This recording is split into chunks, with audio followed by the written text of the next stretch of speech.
Okay, welcome back. We are about to go into probably the most important section of the entire test. Not that I can assess a weight value, but if you don't understand the Director of Insurance, you will not pass the test.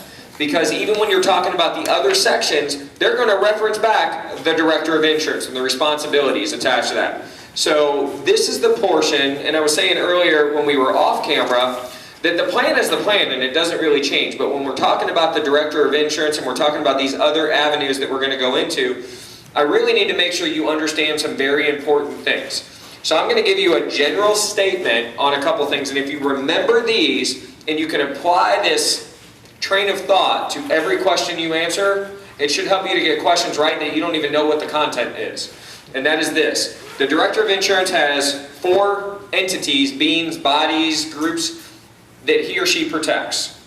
The first one, and where they will always make their main focus, their goal is to protect the public. Okay, everybody say it with me. Protect the public. Right. Every question, everything. If there's multiple right answers, look at the one that best protects the public. And that's probably going to be the right answer. Okay, the second group that's going to be protected is the Director of Insurance. Okay, the third group is your company. If it's not Legal Shield, whoever you represent, if you're watching one of these videos, it's your company. And then last is you. Okay, because typically everything trickles up. The things that you do impact your company, which causes the Director of Insurance to get involved, which could violate the protection of the public. So, the goal of the Director of Insurance, ultimately, is to protect the public. First and foremost, 99.9% of every decision made is going to be with that in mind. So, the other thing you need to know, and this is true, is the Director of Insurance has godlike powers over our activities. So, if the question says, can the Director of Insurance do, the answer is probably yes, because they can do whatever they want, whenever they want, as long as it's in line to protect the public. Okay, so, and they will. And if they do it, you're going to pay for it. Typically not you, typically your company. So any investigation, any claims, any allegations, the expenses related to that investigation are going to be borne by the company that's being investigated. Okay, if it comes down to an individual being investigated, it could be borne by that individual. But ultimately, the Director of Insurance says what they want to do, when they want to do it, and they're going to do it. Okay? So let's start. What I've done is I've gone through Director of Insurance, Section 2. All the reference, this is exactly the opposite of what you will see on the first sheet that has kind of the breakdown. The red on this section and on every section following is going to be where you can go to look up in Missouri state law the particular portion of the section that we're talking about. Does it? I think that made sense, but it basically breaks everything down. Here's what you need to know about the Director of Insurance. They have to be a citizen of the state and experienced in matters of insurance. They are appointed by whom? The governor. The governor. And it has to be approved after that by the Senate. Right. So the governor appoints, the Senate approves. Okay? The term of the Director of Insurance typically will run congruent with that of the governor. So the governor appoints them when they come into office, and they stay until the governor leaves office because the new governor is going to appoint a new Director of Insurance. So, they are subject to removal at any time at the sole discretion of the governor. Okay? So, again, the Director of Insurance has godlike ultimate power. They do whatever they want, whenever they want, and you're going to pay for it. Got it? Got it. Okay. And the person that makes sure that they're doing what they're supposed to do is the governor. So the governor rules the Director of Insurance life, and the Director of Insurance rules our life. Everybody understood? Okay. So, if a vacancy ever happens for the Director of Insurance position, somebody gets sick, somebody dies, somebody does something wrong, the process begins again. The Director of Insurance is appointed by the governor, ratified and approved by the Senate.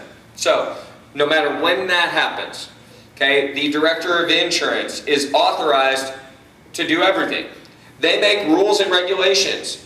They set up the procedures that take place. They are going to be the person that implements and makes recommendations on the laws, and then again, that has to be passed.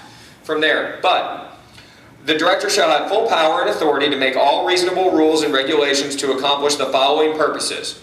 Regulate the affairs of the Department of Insurance. I'm going to read kind of the first portion of all of these so you know what to look for. To prescribe forms and procedures to be followed in the proceedings before the Department of Insurance, financial institutions, and professional registration. No rule or regulation shall conflict with any laws in the state. What does that mean? It means they can make any law they want, they can make any rule that they want, provided it doesn't violate the Constitution. It doesn't violate the laws that we already have and the freedoms that we enjoy. Does that make sense? Yeah. Okay. If they're going to do something, and this is going to be the first thing that you want to do, if you're taking notes, start taking notes right now. At least 15 days prior to the adoption of any regulation or rule or amendment, and there's a whole bunch of other stuff, but basically 15 days prior to doing anything that's going to make a change, the Director of Insurance has to make that knowledge available to the public. Why? To give everyone access to go through the changes. Perfect. To give everybody the right to have their opinion heard, because the goal of the Director of Insurance is to do what? Protect the public. Protect the public. So anything that they're going to do, they got to make sure the public knows about it. Okay. We are going to go through a lot of this stuff, and we're going to kind of condense it. But the Director of Insurance, in fact, I'm going to go back to this. The failure of any person to receive any notice of hearings on any proposed rule shall not invalidate any rule or regulation subsequently adopted. So, you're given 15 days. If you fail to know about it through your own action, it doesn't mean it's not going to still happen. So once the 15 days has elapsed, they're going to be able to do it. The willful violation of any rule or regulation shall subject the person violating it to such penalty as may be applicable, and which the director within his power and the director has within his power to impose under the laws of the state relating to the business of an insurance for violation of the law to which the rule or regulation applies. What does that mean? That's a lot of fancy stuff. But basically what it means is the Director of Insurance has the ability to stop you from doing things that are wrong. They have the ability to order a cease and desist. They have the ability to require you to provide documents at your expense. They have the ability to require you to do anything to help with the investigation of any kind of claims, allegations, anything like that. So, they can hold a person in contempt for failure to do so. They can order the person to appear before the director. They can order the person to testify. They can order production of records. We just talked about that. They can grant injunctive relief. What does that mean? Okay, basically what that means is they have the ability to step in. They have the ability to say, you can no longer do this, or you've done this. They can set up a consumer restitution fund, and that's going to be listed here in just a little bit. Grant any other necessary appropriate relief. They may suspend your license. They may revoke your license. They may terminate you from being able to produce any insurance product in any state. Or I'm sorry, in Missouri, and subsequently that will be made notice, that will be made public notice to everyone in the state, public notice nationally. Okay, any questions so far? This is a lot of information. I'm basically, for this first portion, I'm reading what you're going to have the ability to read. Okay, if the director determines that a person has engaged in or has taken a substantial step towards engaging in something that isn't right, they can order the cease and desist. They can subpoena you to come to court. They can require you to produce records. Again, you're going to notice we're going to be repeating a lot of the same things because these rules and regulations apply to different sections.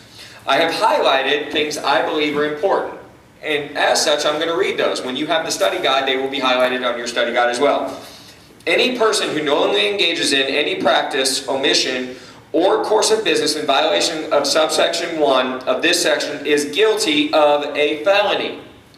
If you are licensed, and here's what you need to know. If you are licensed and you violate the license laws, you are guilty of a Class D felony.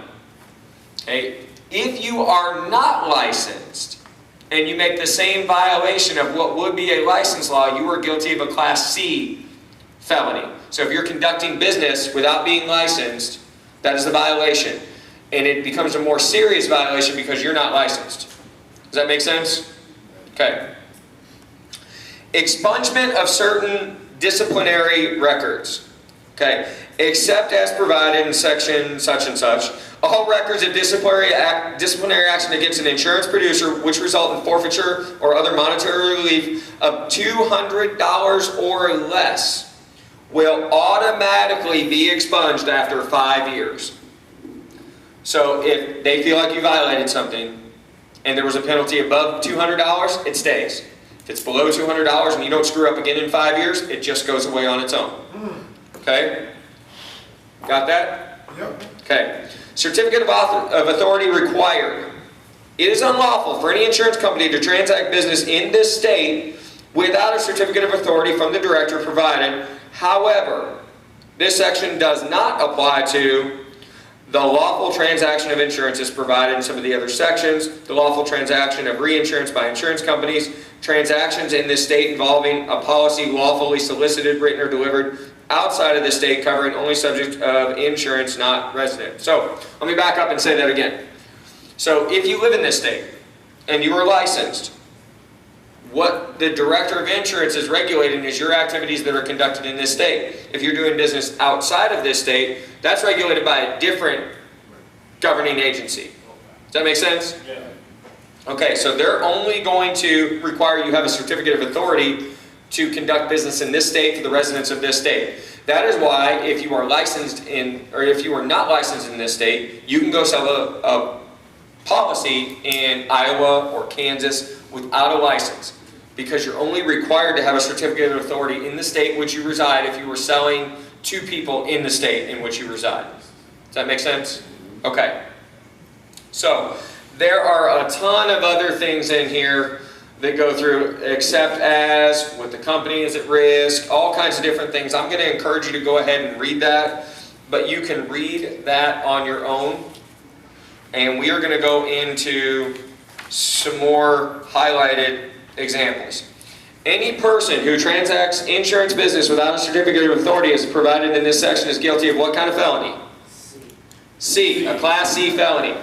Nothing in this section shall limit the power of the state to punish any person for any conduct that constitutes a crime in any other state statute. What does that mean?